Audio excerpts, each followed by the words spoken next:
Hello, I'm Michael, and this is Tarot by the Tree. Today, we're going to look at the card Temperance. As a bit of a recap, we've been moving through the second tree now, and this is completely detailed in the 10 lesson series Tarot by the Tree. But just as a recap, the system works like this. There is the first tree, the tree of life. There are 10 circles. Each circle takes a card. The circles are numbered from the top down, 1 to 10. They take the cards, the tarot cards, 1 to 10. And that's how that's worked out.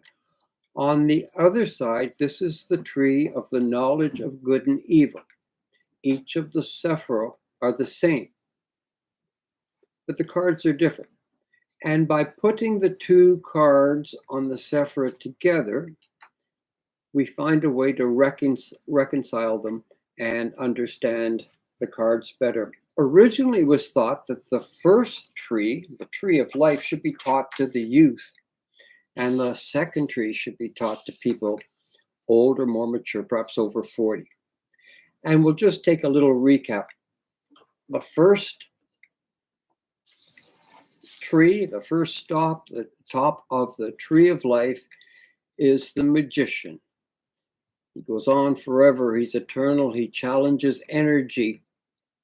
And he has all the tools on his table, all the suits. We have to then, this is what's taught to the youth. Later on, people would be taught that there is another side to that card, and that's the hangman. This is not mentioned to young people. It might make them feel, what's the point? But this furthers our understanding of the magician by saying that sometimes the magician is not recognized in his own time. Similarly, as we go to card number 2, we had the high priestess who was in the place of Hakma and released all matter into the world, into our universe. Sudden expulsion of everything, good and bad, black and white, severe or merciful.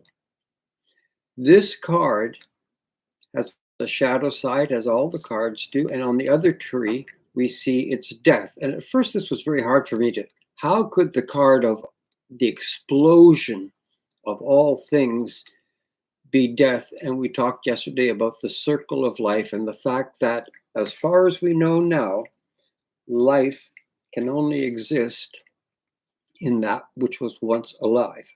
Today, we're moving on to the 3 cards. These are in the sephirot of the Empress. This is the Empress. This is sometimes called the supernal mother. She has a unique position. The magician feeds to Hakma, just as on the tree of life, Kether feeds to Hakma, and back to the Empress. Now, the Empress does 2 things. One, she is part of a feedback loop back to the magician. 2, she creates in her own way, not by adding a new element, but by taking what she has and bringing out more of the secret side of that. The Empress has the other side, which we'll see now, and that is the card we're talking about today, Temperance. In my own mind, all the cards on the Tree of Life are mirrored, interestingly, on the Tree of Knowledge. And there's a lesson that could be learned in the contradiction of those 2 cards. Right now, I don't really see a lot of contradiction between the Empress and Temperance, and we'll get into that in a little while. They are both aspects of taking what is and altering it. When you're reading cards, there is a tendency sometimes for people to think that every card in the tarot deck is actually an example of what we should try to be. And that's not what they were intended to be. These cards tell a story. They tell two stories. And not every card is supposed to be a shining example of humanity. We'll get right into the Temperance card. We'll describe her. We see an angel. She is standing barefoot, 1 foot on the ground, 1 foot in the water. On the right side, there is an abundant growth of grass and flowers. On the left side, it is more like fields with a path going up to a mountain, and there's a shining top to that mountain in the shape of a crown. The angel wears a solar disc on her head. There are rays emanating from her head. There is a symbol on her chest of a triangle within a square. In each hand, she holds a cup. Those are the cups of happiness. And from one to the other, she pours a liquid.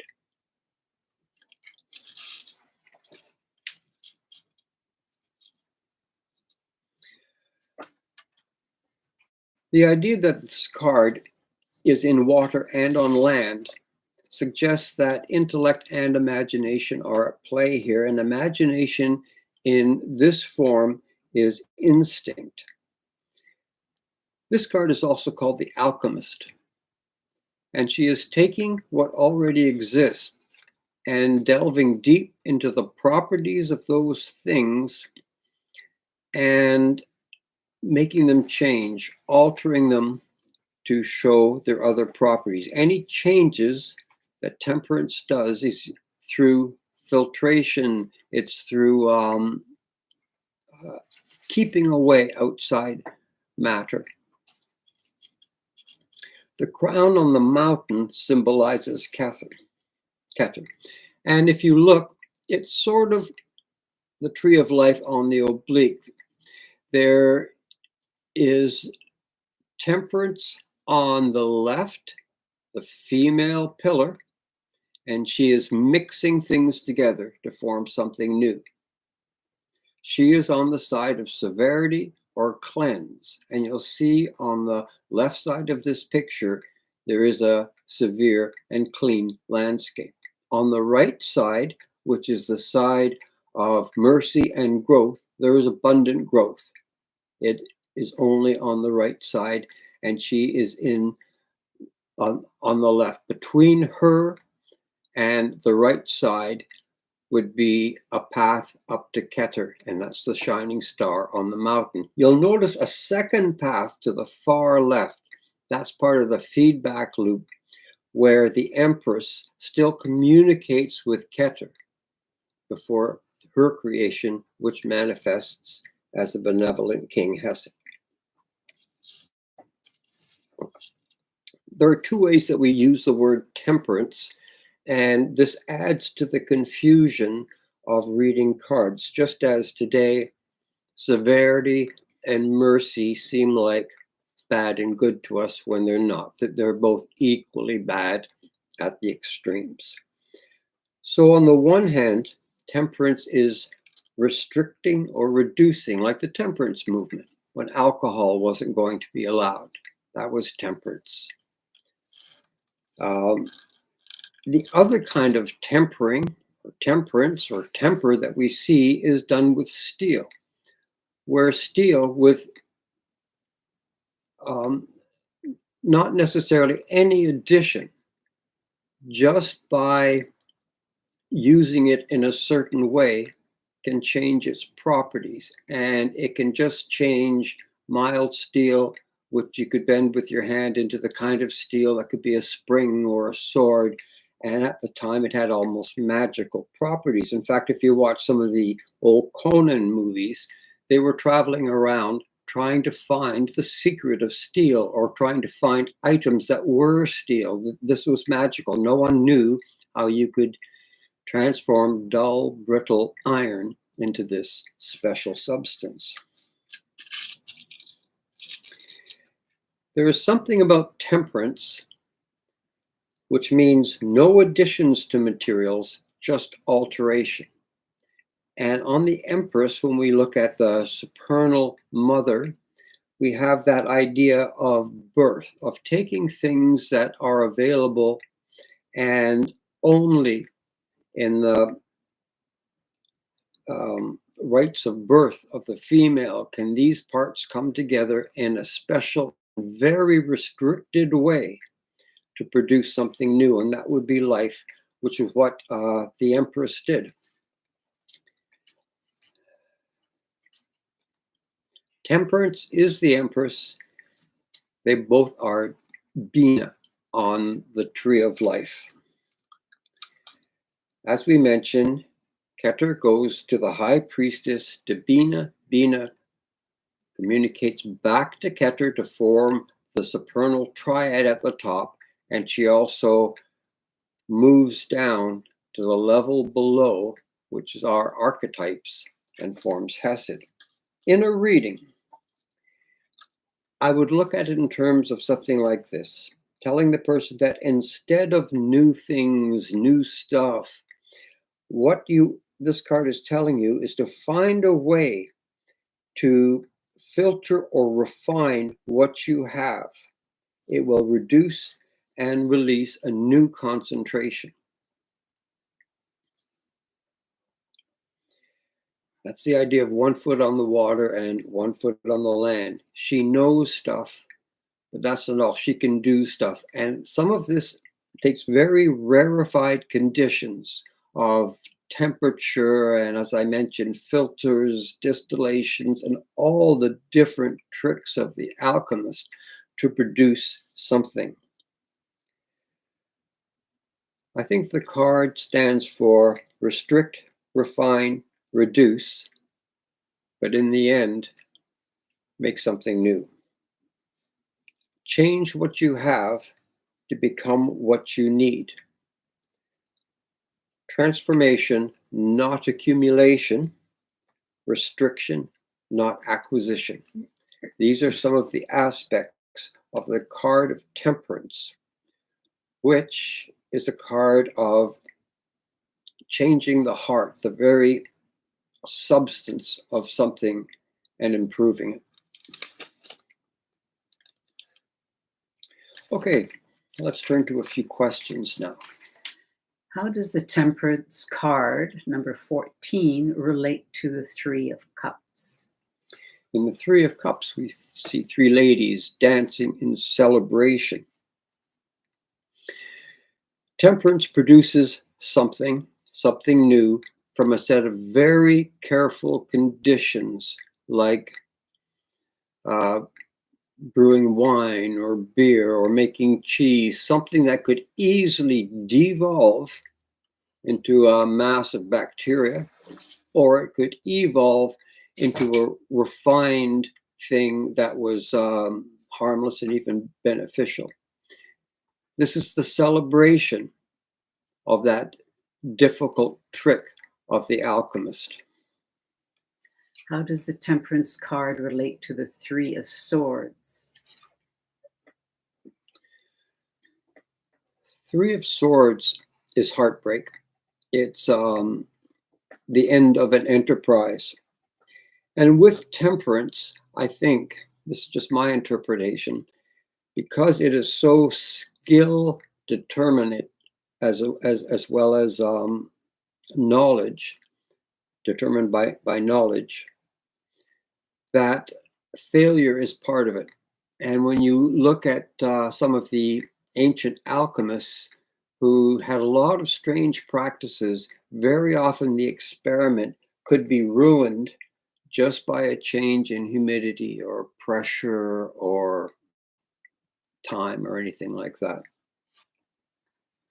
Before we get into how the Temperance card relates to the staffs, why do you call wands staffs?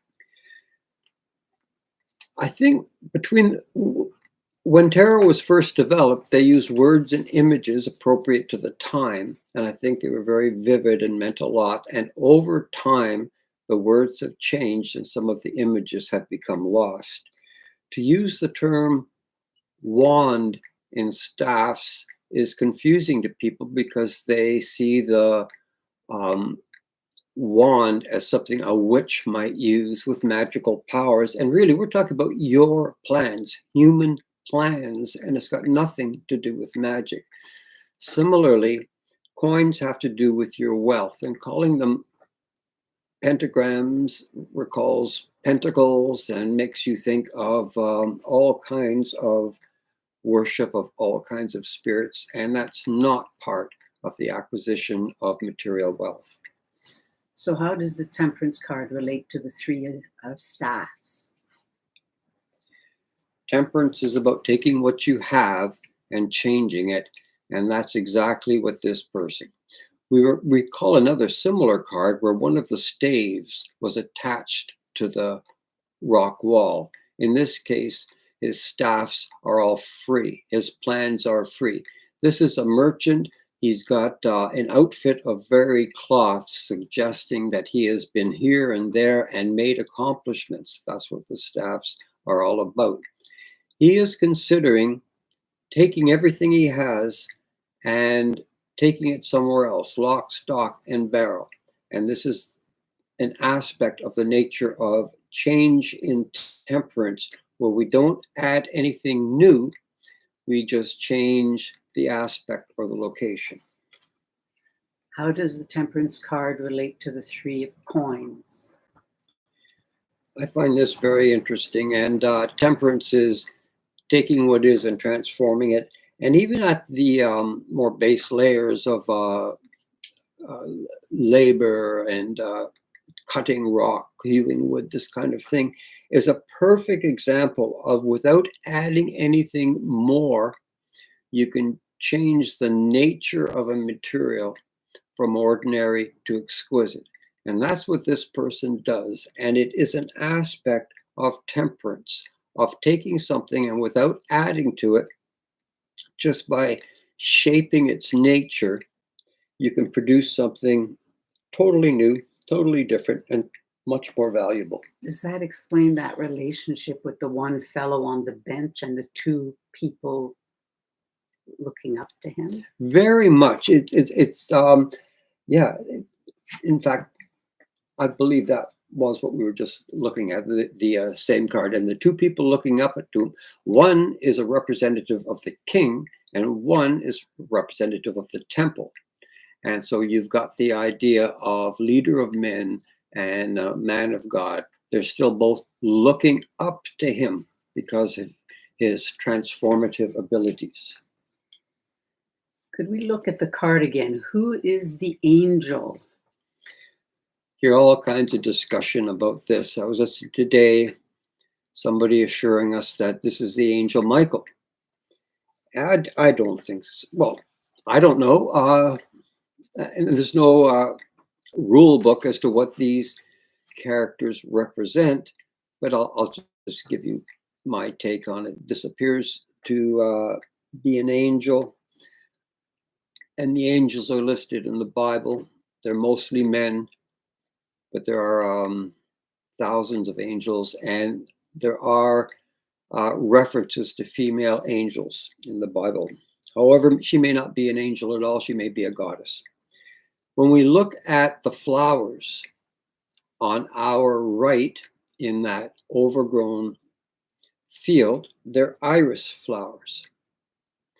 And in mythology, Iris was a woman, and she is on the female pillar, who was messenger of the gods, and one of her aspects was a solar circle.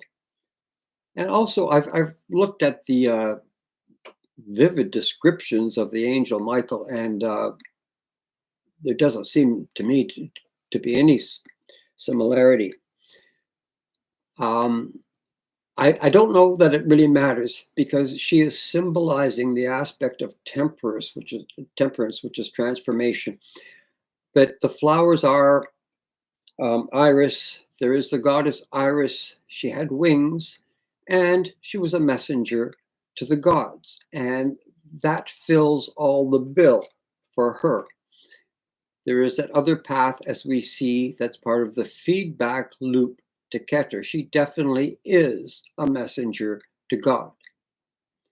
The solar disk suggests that she is Iris, and the flowers growing there are Iris. And we just follow the death card, and she was part of her abilities and powers range from healing the sick to resurrecting the dead. So for all those reasons, if I had to give her a name, I think Iris would be the name I'd give her. What is the significance of her gown? So white gown stands for purity.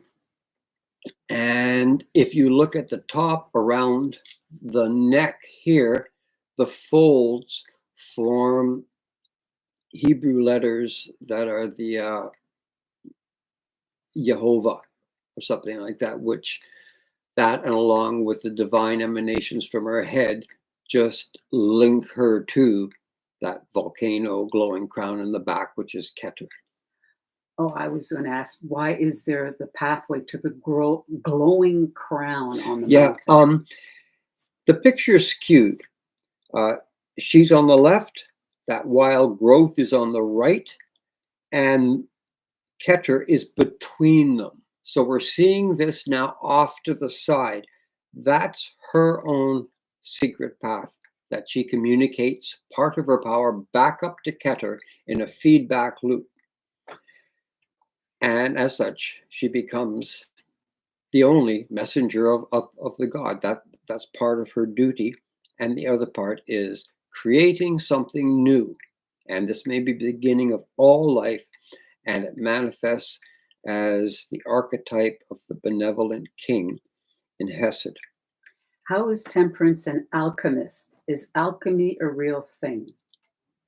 The symbol on her chest is very similar to a number of symbols used by the alchemists. The idea of alchemy was you could change an inexpensive material into an expensive material. You could take lead and change it into gold. And that's like what Temperance does. Without adding anything, she rearranges the building blocks of what's there using anything from heat to cold to any force you can imagine. And she makes that change. Where was I going with this? How is Temperance an alchemist? Yeah, so alchemy began with some very strange practices of accumulating some things and letting them sit for a long time to steep, do whatever they do. And from there, you can get a thing called the Philosopher's Stone, which is what her symbol represents. And the Philosopher's Stone was a thing, a magical item that could be made that would aid in changing the properties, particularly of one mineral or metal into another. That's exactly what she did. Now, alchemy is not really considered a science today, although it may be an analogy for our psychological systems. And it's quite interesting when you read alchemy that sometimes raising a metal to a higher, more noble state parallels the raising of a person's consciousness into a more noble state. Are the Empress and Temperance the same person? They are absolutely the same person. In fact, we're only talking about one person, which is God, or the intelligent nature of the universe descending and losing their omniscience and omnipotence along the way temporarily. And that's just a way of putting it. No one can assume to know anything about the motivations of these higher forces. If I get the Temperance card in a reading, what does it mean in one sentence?